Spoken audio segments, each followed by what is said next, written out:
स्वागत आहे MS online क्लासेसमध्ये। आज आपण इयत्ता 6वी इतिहास या विषयातील पाठ क्रमांक 7 मौर्यकालीन भारत हा पाठ अभ्यासणार आहोत। विद्यार्थी मित्रांनो, पहा, आपण प्रथम सत्रामध्ये इयत्ता 6वी इतिहासातील 6 पाठ अभ्यासले होते।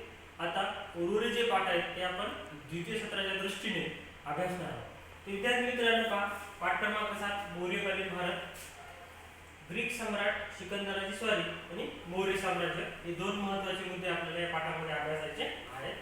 तर पहा, इसवी सन पूर्व 6व्या शतकात इराणमध्ये सायरस नावाच्या राजाने मोठे साम्राज्य प्रस्थापित केले होते। हे साम्राज्य वायव्य भारतापासून रोम पर्यंत आणि आफ्रिकेतील इजिप्त पर्यंत पसरलेले होते। इसवी सन पूर्व 518च्या सुमारास दारियुश नावाच्या इराणी सम्राटाने भारताच्या वायव्येकडील प्रदेश आणि पंजाब पर्यंतचा काही भाग जिंकून घेतला होता। तर विद्यार्थी मित्रांनो, पहा, दारियुशने या प्रदेशातील काही सैनिक आपल्या सैन्यात भरती केली होती। तर पहा, इसवी सन पूर्व 6व्या शतकात म्हणजे इसवी सनाच्या अगोदर 6व्या शतकामध्ये इराणमध्ये सायरस नावाचा एक राजा होता आणि त्याने काय केलं होतं, त्या ठिकाणी आपलं साम्राज्य म्हणजे राज्य प्रस्थापित केलं होतं, म्हणजे त्याने त्याचं राज्य निर्माण केलं होतं। मग हे साम्राज्य वायव्य भारतापासून रोम पर्यंत आणि आफ्रिकेतील इजिप्त पर्यंत पसरले होते। याचे जे साम्राज्य होतं, तर सायरस नावाच्या राजाचे साम्राज्य होते ते कुठून कुठपर्यंत पसरलं होतं, तर वायव्य भारतापासून रोम पर्यंत आणि आफ्रिकेतील इजिप्त पर्यंत ते पसरलेले होते। म्हणजे एवढा मोठा विस्तार या साम्राज्याचा होता। इसवी सन पूर्व 518च्या सुमारास दारियुश नावाच्या इराणी सम्राटाने भारताच्या वायव्येकडील प्रदेश आणि पंजाब पर्यंतचा काही भाग जिंकून घेतला होता। तर पहा, इसवी सन पूर्व 518च्या सुमारास त्याने काय केलं, तो जो राजा होता दारियुश नावाचा इराणी सम्राट, त्याने काय केलं, भारताच्या वायव्येकडील जो प्रदेश होता आणि पंजाब पर्यंतचा काही भाग त्याने काय केला होता, जिंकून घेतला होता, म्हणजे त्या प्रदेशावर आक्रमण करून। दारियुशने या प्रदेशातील काही सैनिक आपल्या सैन्यात भरती केले होते आणि हा जो राजा होता त्याने काय केलं, त्या प्रदेशामध्ये जे काही सैनिक होते, कोणत्या प्रदेशामध्ये, भारताचा काही वायव्येकडील प्रदेश आणि पंजाबचा जो काही भाग होता त्या भागामध्ये त्याने काय केले, काही सैनिक त्याच्या स्वतःच्या सैन्यामध्ये भरती केले होते। ग्रीक इतिहासकारांच्या लेखनातून त्यांची माहिती मिळते। सम्राट दारियुशच्या काळात भारत आणि इराण यांच्यामध्ये राजनैतिक संबंध प्रस्थापित झाले। त्यातून व्यापार आणि कला या क्षेत्रातील देवाणघेवाण वाढली। सम्राट दारियुशने त्याच्या साम्राज्यात सर्वत्र दारिक नावाचे एकाच प्रकारचे चलन लागू केले, त्यामुळे व्यापार करणे सोपे झाले। पर्सिपोलिस हे राजधानीचे शहर सम्राट दारियुशच्या काळात बांधले गेले। पर्सिपोलिस हे ठिकाण इराणमध्ये आहे। तर विद्यार्थी मित्रांनो, पहा, जे पूर्वी इतिहासकार होते त्यापैकी ग्रीक इतिहासकार हे प्रसिद्ध आहेत। ग्रीक इतिहासकारांच्या लेखणीतून त्याची माहिती मिळते। म्हणजे हे जे काही दारियुश नावाचा राजा होता, तर याची विशेष माहिती कशातून मिळते, ग्रीक इतिहासकारांच्या लेखणीतून। सम्राट दारियुशच्या काळात भारत आणि इराण यांच्यामध्ये राजनैतिक संबंध प्रस्थापित झाले। पहा, जो सम्राट दारियुश होता त्याच्या काळामध्ये भारत म्हणजे आपण जे देशात राहतो तो भारत आणि इराण यांच्यामध्ये राजनैतिक संबंध प्रस्थापित झाले। म्हणजे एकमेकांच्या याच्यामध्ये प्रतिनिधी पाठवणे, राजदरबारामध्ये देवाणघेवाण करणे, अशा पद्धतीने संबंध प्रस्थापित झाले। मग त्यातून काय झालं, व्यापार आणि कला या क्षेत्रातील देवाणघेवाण वाढली। त्याचा परिणाम काय झाला, इराण आणि भारत यांच्यामध्ये व्यापार सुरू झाला। तसेच एकमेकांच्या कला कौशल्य याची सुद्धा देवाणघेवाण वाढली। सम्राट दारियुशने त्याच्या साम्राज्यात सर्वत्र दारिक नावाचे एकाच प्रकारचे चलन लागू केले। आणि पहा, आता आपले भारतीय चलन कोणते आहे, भारतीय रुपये, बरोबर। तर सम्राट दारियुशने काय केलं होतं, त्याच्या साम्राज्यामध्ये इराणमध्ये दारिक नावाचे एकच चलन त्याने काय केलं होतं, ते लागू केलं होतं। म्हणजे ते फक्त एकच चलन चालणार, कोणतं, दारिक नावाचे। त्यामुळे व्यापार करणे सोपे झाले। पर्सिपोलिस हे राजधानीचे शहर सम्राट दारियुशच्या काळात बांधले गेले। आणि पहा, ते चलन लागू केल्यामुळे त्याचा फायदा काय झाला, की व्यापार करणे सुलभ झाले। म्हणजे वस्तू विनिमय करण्यासाठी किंवा देवाणघेवाण करण्यासाठी, दैनंदिन व्यवहार करण्यासाठी सोपं झालं।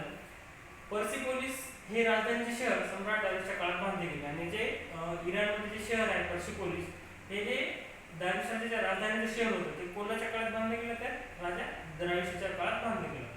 पर्सिपोलिस हे ठिकाण इराणमध्ये आहे। पर्सिपोलिस हे ठिकाण कुठे आहे, इराणमध्ये। तर विद्यार्थी मित्रांनो, पहा, दारियुश राजाने जे चलन निर्माण केलं होतं ते अशा पद्धतीने ते चलन होतं, सुवर्ण चलन। त्यानंतर पहा, ग्रीक सम्राट सिकंदराची स्वारी। ग्रीक सम्राट अलेक्झांडर उर्फ सिकंदर याने इसवी सन पूर्व 326 मध्ये भारताच्या वायव्य प्रदेशावर स्वारी केली। पहा, जो ग्रीक सम्राट अलेक्झांडर होता त्याला आपण सिकंदर या नावाने ओळखतो।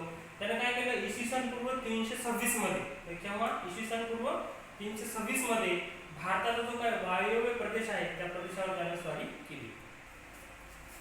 सिंधू नदी ओलांडून तो तक्षशिलेस आला. या मार्गावर काही स्थानिक भारतीय राजांनी त्याच्याशी निकराचा लढा दिला. तरीही पंजाबपर्यंत पोहोचण्यात सिकंदर यशस्वी झाला. मात्र या स्वारीत त्याच्या सैनिकांना फार हालापेष्टा सहन कराव्या लागल्या होत्या. त्यांना मायदेशी जाण्याचे वेध लागले होते. त्यांनी त्याच्या विरुद्ध बंड पुकारले. सिकंदरांना माघार घेणे भाग होते. भारतातील जिंकलेल्या प्रदेशांच्या व्यवस्थेसाठी त्यांनी ग्रीक अधिकाऱ्यांच्या नेमणुका केल्या आणि त्यांना सत्रपशे म्हटले. त्यानंतर तो परत फिरला. वाटेत बॅबिलोन येथे इसवी सन पूर्व 323 मध्ये तो मरण पावला. हे स्थळ आजच्या इराकमध्ये आहे. विद्यार्थी मित्रांनो पहा, सम्राट सिकंदर यानं काय केलं होतं, भारताच्या वायव्य प्रदेशावर स्वारी केली होती आणि तो सिंधू नदी ओलांडून तक्षशिलेस आला होता. कुठे आला होता तो? सिंधू नदी ओलांडून तक्षशिलेस आला होता. आणि या मार्गावर मग तो मार्गक्रमण करत असताना या मार्गावरचे काही स्थानिक भारतीय राजे होते.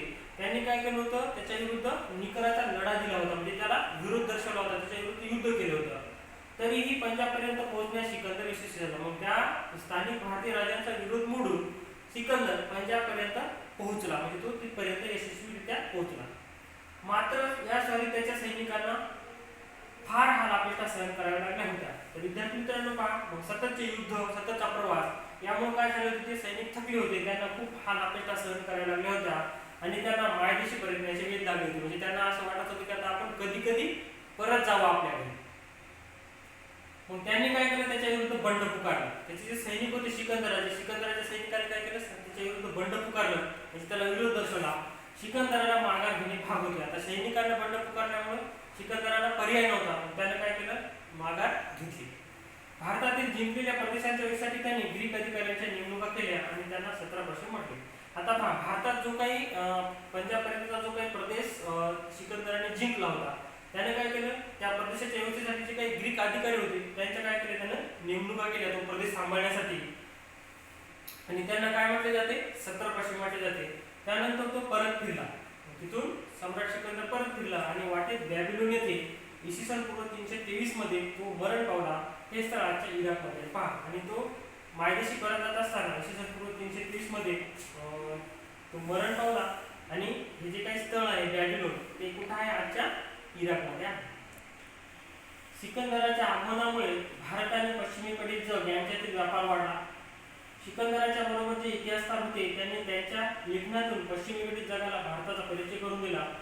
ग्रीक मूर्तिकलेचा भारतीय कलाशैलीवर प्रभाव पडला. त्यातून पुढे गांधार नावाच्या कलाशैलीचा उदय झाला. ग्रीक राजाची नाणी वैशिष्ट्यपूर्ण असत. त्यावर एका बाजूला ते नाणे पाडणाऱ्या राजाचे चित्र तर दुसऱ्या बाजूला एखाद्या ग्रीक देवतेचे चित्र असे. नाण्यावर त्या राजाचे नाव असे. तर विद्यार्थी मित्रांनो पहा, सम्राट सिकंदराच्या आगमनामुळे काय झालं, भारत आणि पश्चिमेकडील जग यांच्यातील व्यापार वाढला. म्हणजे सम्राट सिकंदर भारतावर आक्रमण करून परत गेला, पण त्याचा परिणाम असा झाला की भारत आणि जे काही पश्चिमेकडील जग आहे यांच्यामध्ये काय झाला, व्यापार वाढला. म्हणजे वस्तू विनिमय देवाणघेवाण सुरू झाली. मग सिकंदराच्या बरोबर जे इतिहासकार होते त्यांनी त्यांच्या लेखनातून पश्चिमेकडील जगाला भारताचा परिचय करून दिला.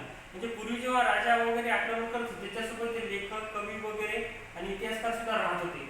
मग त्या इतिहासकारांनी काय केलं, जे काही भारताचा जो परिचय आहे, भारताचा जो इतिहास आहे, त्यांनी काय केलं, त्या पश्चिमेकडील जगाला करून दिला. त्याचा परिचय कशा पद्धतीचा आहे. ग्रीक मूर्तिकलेचा भारतीय कलाशैलीवर प्रभाव पडला. त्याचा परिणाम काय झाला, जी ग्रीक मूर्तिकला विकसित झाल्याच्या अगोदर त्याचा परिणाम आपल्या भारताच्या कलाशैलीवर झाला.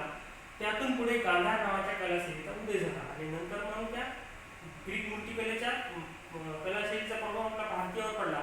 आणि त्यातून कोणती कलाशैली निर्माण झाली, गांधार नावाची कलाशैली निर्माण झाली. ग्रीक राजांची नाणी वैशिष्ट्यपूर्ण असत. पाहिजे ग्रीक राजे होते, त्यांच्या नाणी कशा होती, वैशिष्ट्यपूर्ण. म्हणजे त्याच्यामध्ये काहीतरी वैशिष्ट्यपूर्ण असायचं. मग त्यात काय असायचं, त्यावर एका बाजूला ते नाणी पाडणाऱ्या राजाचे चित्र असायचं. म्हणजे ज्या राजाने ते नाणी पाडले त्या राजाचं चित्र, तर दुसऱ्या बाजूला एखाद्या ग्रीक देवतेचे चित्र असायचं. म्हणजे आपल्याला माहिती आहे, आपण जर आता नाणं पाहिलं, रुपयाचं पहा, 5 रुपयाचं पहा, तर त्याच्यावर एका समोरून राजमुद्रा असते आणि पाठीमागे किती रुपयाचा आहे, 5चा आहे का 10चा आहे, त्याच्यात अंक असतो.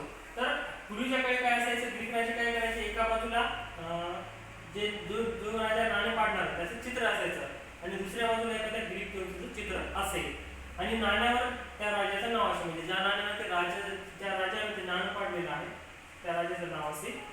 सिकंदराची नाणी ही अशाच प्रकारची होती. नंतरच्या काळात भारतातील राजांनी अशाच प्रकारची नाणी पाडण्यास सुरुवात केली. विद्यार्थी मित्रांनो पहा, या ठिकाणी आपल्याला दाखवले सिकंदराचे चांदीचे नाणे दोन्ही बाजू आहेत.